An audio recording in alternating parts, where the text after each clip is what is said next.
Հնագիտական ուսումնասիրությունները ցույց են տալիս, որ մարդն Արցախում բնակվում է ամենահին ժամանակներից ի վեր։ Հայտնի է, որ Homo sapiens-ի ձևավորման առաջնային վայրերից մեկը Մերձավոր Արևելքը եւ հարակից տարածաշրջաններն են, այդ թվում հայկական լեռնաշխարհը։ Այս առումով Արցախը մարդկության պատմության համար եզակի նշանակություն ունի։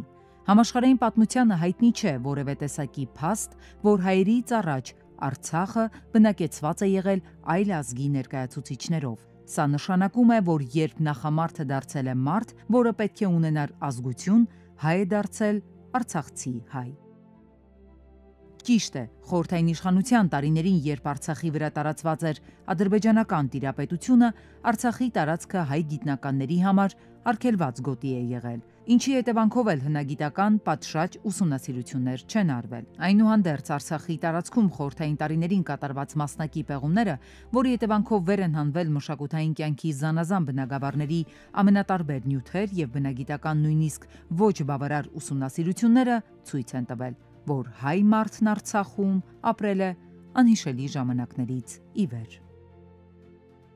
Հնագիտական նյութերով Արցախում կարելի է տեսնել քարե դարաշրջանի եւ հետագա ժամանակաշրջանների բնակավայրերի, բերդերի, առանձին կառույցների ավերակներ ու հետքեր, հողի տակ թաղված զանազան զենքեր, խրեր, զարդեր, գործիքներ։ Նման փաստերը վկայում են, որ Արցախը հայկական լեռնաշխարհի այն բնակահատվածներից է, որտեղ տեղի է ունեցել նախամարդուց մարդու ձևավորման գործընթացը։ Ուշագրավ է, որ 1965 թվականին Հադրութի շրջանի Պետրոսաշեն գյուղից հայտնաբերվել է արխեոպտերիքսի քարացած գլուխ։ Առանձնակի հետաքրքրություն են ներկայացնում Հադրութի շրջանի Ազող գյուղի պալեոլիթյան քարայրից 1968 թվականին հայտնաբերված նյութերը։ Քարայրում բացվել են 14 մետր խորությամբ փափկացրած հողի շերտեր, որտեղ հաջորդաբար ներկայացված են քարի դարի մշակույթի բոլոր փուլերը։ Այստեղ է հայտնաբերվել նախկին ԽՍՀՄ տարածքի ամենահին պեղածո մարդկանց ոսկորները։ Ազոխում հայտնաբերվել է միջին աշելյան մշակույթին պատկանող պեղածո մարդու ներքին ծնոտ, ինչպես նաև միջագետքյան եղջերուի, դյուսենբերգյան ձիու, ռնգեղջյուրի, մերկանի, բիզոնի ոսկորներ։ Ազոխի եւ Սատանի դարի գտածոները հնարավորություն են տալիս նշելու հայկական լեռնաշխարհում վաղ պալեոլիթի դարաշրջանում մարդու առաջացման մասին։ Ավելին, ֆրանսիացի հայտնի հնագետ Անդրի դե Լյումլեթնի կարծիքով Ազոխից հայտնաբերված բազմազան նյութերը հնարավորություն են տալիս ասելու, որ դրանք երկրագնդի վրա մարդկային հնագույն քաղաքակրթության օջախի ապացույցներն են։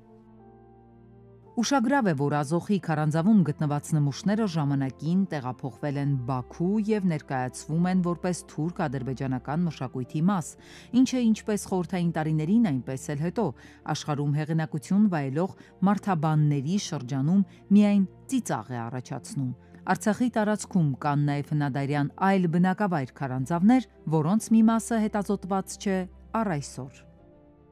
Պետք է նշել, որ Արցախի պալեոլիթյան հուշարձանները բազմաշերտ են։ Արցախի հնավայրերը հարուստ են բրուտանոցներով, գերեզմանաբլուրային, կարասային, քարարկղային եւ սարկոֆագային ձևերի թաղումներով ու դամբարանաբլուրներով։ Դրանք վկայում են, որ խոր անցյալում Արցախի բնակիչների հիմնական զբաղմունքներից են եղել խաղողագործությունը, դաշտավարությունը, բրուտագործությունը, զինագործությունը եւ արհեստների այլ ճյուղեր։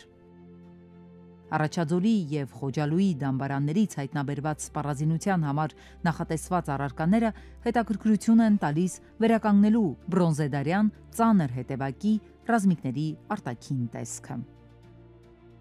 Այսպիսի ռազմիկներից ոմանք ուղեկցում էին իրենց զինվորական առաջնորդներին Անդրշիրիմյան աշխարհում։ Արցախի ցեղապետերից մեկի դամբարանում բացի ցեղապետի պճնազարդ աճյունից հայտնաբերվել են սաղավարտակիր 3 մարտիկների կմախքներ։ Ուշագրավ է, որ Արցախի տարածքում Էմիլ Ռյոսլերի կողմից հայտնաբերված Ագաթե ուլունքը, որի վրա հիշատակված է Ասորեստանի Ադադ Նիրարի առաջին արքայի անունը, ժամանակին տեղափոխվել եւ պահվում է Պետերբուրգում։ Պրոֆեսոր Խաչիկ Սամուելյանի կարծիքով ասորական գրությամբ Ագաթե ուլունքը Խոջալու է հասել տեղացի ցեղապետերից մեկի միջոցով, որը ամենայն հավանականությամբ ծառայել է Ասորեստանի բանակում եւ որպես նվեր ստացել է Ադադ Նիրարի առաջինի կողմից։ Վերոհիշյալ փաստը վկայում է, որ Արցախը մեր թվարկությունից առաջ երրորդ